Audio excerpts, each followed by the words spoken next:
Inilah kisah nyata tentang keberanian Presiden Jokowi yang bakal selalu dikenang sejarah. Keberanian adalah salah satu ciri kepemimpinan yang sejati, dan Presiden Joko Widodo atau yang akrab disapa Jokowi adalah contoh nyata dari sifat ini. Dalam menghadapi ancaman, Presiden Jokowi tidak pernah mundur. Salah satu bukti nyata dari keberaniannya adalah ketika ia tetap memutuskan untuk pergi ke Solo, meskipun beberapa jam sebelumnya terjadi ledakan bom bunuh diri di depan halaman Polres Solo. Keputusan Jokowi ini menunjukkan bahwa ia tidak terintimidasi oleh terorisme dan tetap berkomitmen untuk menjalankan tugasnya. Keberanian Jokowi tidak hanya terlihat dalam menghadapi ancaman domestik, tetapi juga dalam menjaga kedaulatan negara. Di Laut Natuna Utara, ia dengan tegas menantang kehadiran kapal-kapal Tiongkok yang melanggar batas wilayah Indonesia. Bahkan, pasukan gabungan TNI ditempatkan untuk mempertahankan wilayah tersebut dan menembak kapal Tiongkok yang tidak mematuhi peringatan. Bagaimana cerita lengkapnya? Mari kita simak bersama ulasan berikut ini.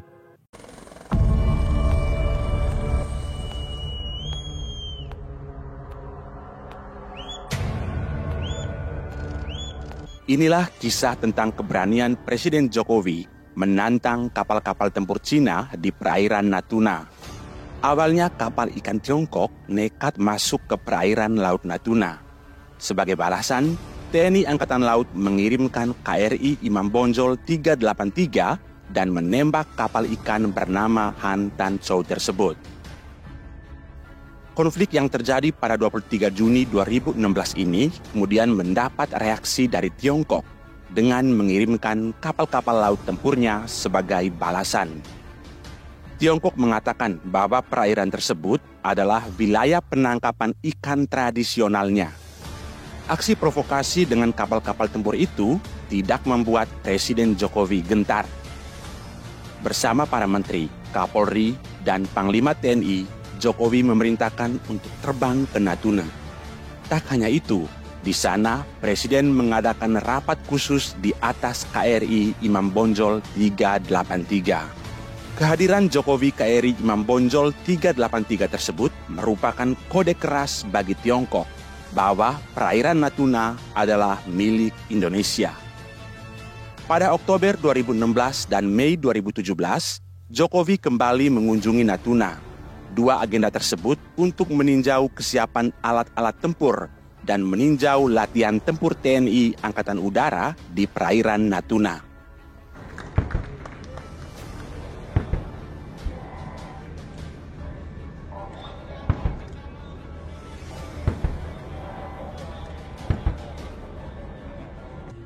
Operasi lintas udara atau LIDU merupakan. Tak hanya itu, pada 8 Januari 2018, untuk keempat kalinya Jokowi mengunjungi Kabupaten Natuna. Kali ini untuk meninjau sentra kelautan dan perikanan terpadu di Selat Lampa Natuna, serta bertemu ratusan nelayan dan membagikan sertifikat tanah. Jokowi juga meninjau kapal-kapal TNI KRI Usman Harun dan KRI Karel Sasuit Tubun. Mobilisasi nelayan di perairan Natuna ini untuk menggerakkan perekonomian. Jokowi berharap dengan menggerakkan ekonomi yang ditunjang fasilitas dan sumber daya keamanan akan menjamin stabilitas di wilayah Natuna Utara. Namun ketegangan Indonesia-Cina kembali meningkat pada pertengahan Desember 2019 saat puluhan nelayan Cina menjaring ikan di kawasan tersebut. Kemudian pada 8 Januari 2020, Presiden Jokowi berkenan melihat ke lokasi. Kedatangan Jokowi itu disikapi oleh penjaga pantai dan nelayan Cina dengan menjauh dari lokasi tersebut.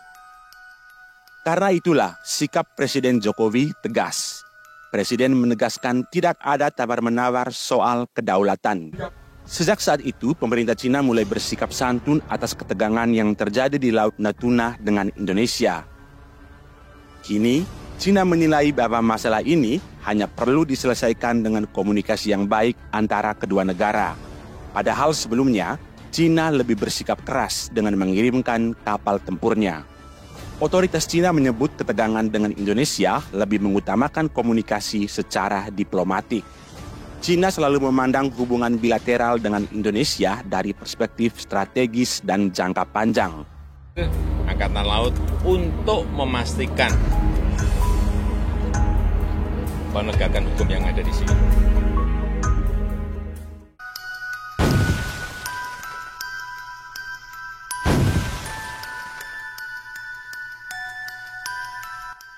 Selang berapa jam menjelang keberangkatan Presiden Jokowi ke Solo, tiba-tiba terdengar berita yang sangat mengejutkan. Seorang teroris nekat melakukan bom bunuh diri di halaman Mapolres Surakarta, Solo. Peristiwa itu menewaskan seorang pelaku dan seorang anggota polisi. Pelaku yang tewas di tempat saat memasuki pekarangan Mapolres dengan sepeda motor itu kemudian meledakkan sebuah bom rakitan.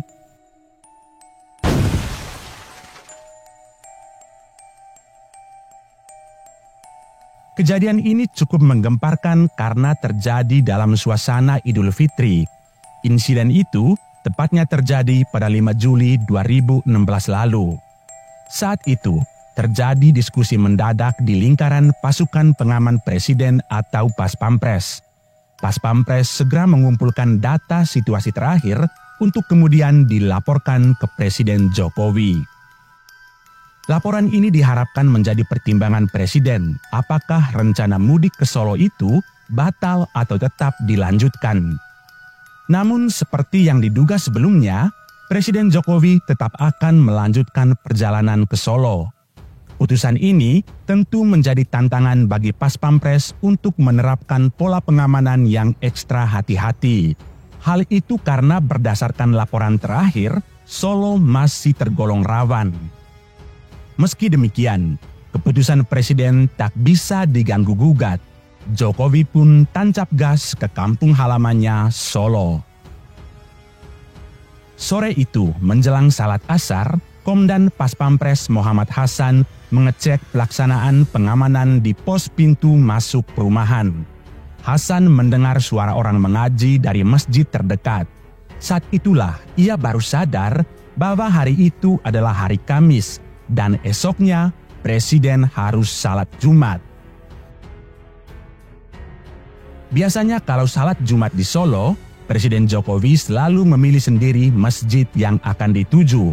Bahkan keputusan itu biasa dilakukan Jokowi dalam waktu yang sangat singkat, yakni saat di mobil Presiden. Sehingga pengamanan di lokasi salat Jumat menjadi terburu-buru. Jokowi merasa bahwa Solo adalah kampungnya sendiri dan ingin berbaur dengan masyarakat setempat. Beruntung saat malam menjelang, Hasan memberanikan diri untuk melawan kebiasaan Presiden yang memilih sendiri tempat ibadah itu. Malam itu, Hasan menyarankan Jokowi untuk salat Jumat di masjid yang berada di kompleks militer atau kepolisian. Saat itu Hasan berpikir bahwa lokasi yang paling aman adalah masjid kompleks Grup 2 Kopassus di Kandang Menjangan. Hal itu pun disampaikan Hasan ke Jokowi melalui ajudan Presiden kala itu, Kombes Pol Listio Sigit Prabowo yang kini menjadi Kapolri. Setelah lama menunggu, akhirnya Presiden menyetujui usulan tersebut. Tak lama kemudian, Hasan langsung berkoordinasi dengan Komandan Grup 2 Kopassus dan menyiapkan protokol keamanan standar. Malam itu juga, tim Paspampres menyisir ke markas Kopassus dan bekerja sama untuk menyiapkan kedatangan Jokowi. Persiapan mendadak itu, kata Hasan, sudah terbiasa bagi pasukan khusus Baret Merah. Mereka memang biasa dilatih untuk selalu siap dalam keadaan apapun. Bagi Jokowi, kunjungannya ke Kopassus Solo hanya untuk melakukan salat Jumat. Namun bagi Komandan Grup 2 Kopassus, Kolonel Infantri Rafael Granada Bai, ini bakal menjadi kunjungan bersejarah. Pasalnya, Presiden belum pernah berkunjung ke markas Kopassus atau satuan Kopassus lainnya. Maka sudah bisa ditebak, Rafael sebagai Komandan Grup 2 melapor rencana kedatangan Jokowi itu ke Danjen Kopassus. Dari Danjen Kopassus, laporan diteruskan ke Kepala Staf Angkatan Darat dan sudah bisa ditebak, Kasat akan melapor ke Panglima TNI. Padahal sebelumnya, Jokowi memberi arahan agar cukup Pangdam dan Kapolda saja yang hadir di salat Jumat tersebut. Akhirnya malam itu juga, kehadiran 3 pejabat tinggi TNI tersebut dipastikan hadir di Grup 2 Kopassus menyambut Presiden Jokowi. Wah, besok Kesatrian Kandang Menjangan akan bertabur bintang, ujar Kolonel Rafael. Esok paginya, Danjen Kopassus tiba dengan pesawat penerbangan pertama. Adapun Panglima TNI Jenderal Gatot Nurmantio terbang dari Malang dan Kepala Staf Angkatan Darat Jenderal TNI Mulyono kebetulan tengah mudik ke Boyolali kampung halamannya, sehingga dialah yang paling dekat dan lebih cepat datang ke Mako Grup 2 Kopassus. Saat Presiden Jokowi datang, ia langsung disambut dan Grup 2 Kopassus Kolonel Rafael. Presiden kemudian menaiki kendaraan taktis mengelilingi asrama prajurit baret merah itu. Selama berkeliling di Kandang Menjangan, tanpa direncanakan Presiden Jokowi sempat turun 2 kali menginspeksi rumah prajurit. Bahkan sejumlah istri prajurit terkejut dengan kehadiran Presiden Jokowi. Jokowi yang semobil dengan Panglima TNI dan Kasat pun melanjutkan perjalanan ke Masjid Al-Ihya Grup 2 Kopassus. Salat Jumat pun dimulai. Usai salat, Jokowi berkesempatan memberikan pengarahan ke semua anggota Kopassus serta anggota TNI dan Polri yang hadir. Namun kejutan Jokowi ternyata masih berlanjut. Usai gelar pasukan, ia menuju mobil kepresidenan dan berpamitan dengan Panglima TNI, Kasat, dan Danjen Kopassus. Seluruh rombongan kepresidenan saat itu juga memasuki kendaraan masing-masing dan siap meninggalkan mes Kopassus. Sepanjang jalan menuju gerbang utama, rupanya Komandan Rafael telah menginstruksikan kepada seluruh penghuni untuk mengiringi kepulangan Presiden Jokowi.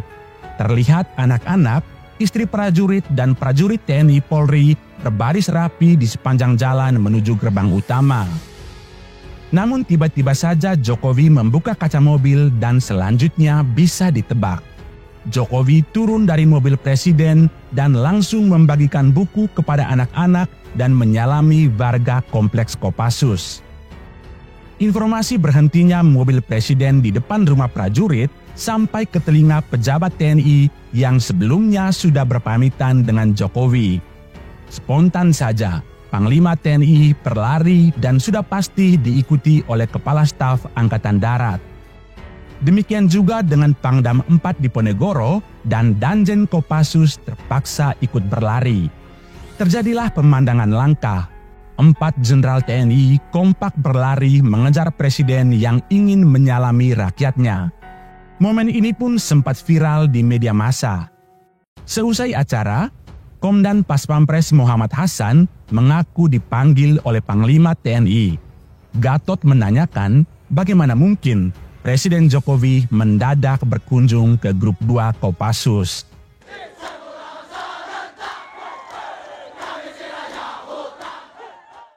Keberanian Presiden Jokowi dalam menghadapi berbagai ancaman dan tantangan, baik di dalam negeri maupun di kancah internasional, adalah cermin dari tekad dan dedikasinya untuk melindungi rakyat dan kedaulatan Indonesia. Keputusannya untuk tetap berkunjung ke Solo meski saja terjadi serangan bom, keputusannya untuk tetap berkunjung ke Solo meski baru saja terjadi serangan bom, keputusannya untuk tetap berkunjung ke Solo meski baru saja terjadi serangan bom, serta tindakannya dalam menantang kapal-kapal Tiongkok di Laut Natuna Utara menegaskan bahwa Jokowi adalah pemimpin yang tidak gentar dalam menghadapi risiko demi kepentingan bangsa. Dengan semangat keberanian yang tak tergoyahkan ini, Jokowi terus menginspirasi rakyat Indonesia untuk bersatu dan melawan segala bentuk ancaman terhadap negeri ini.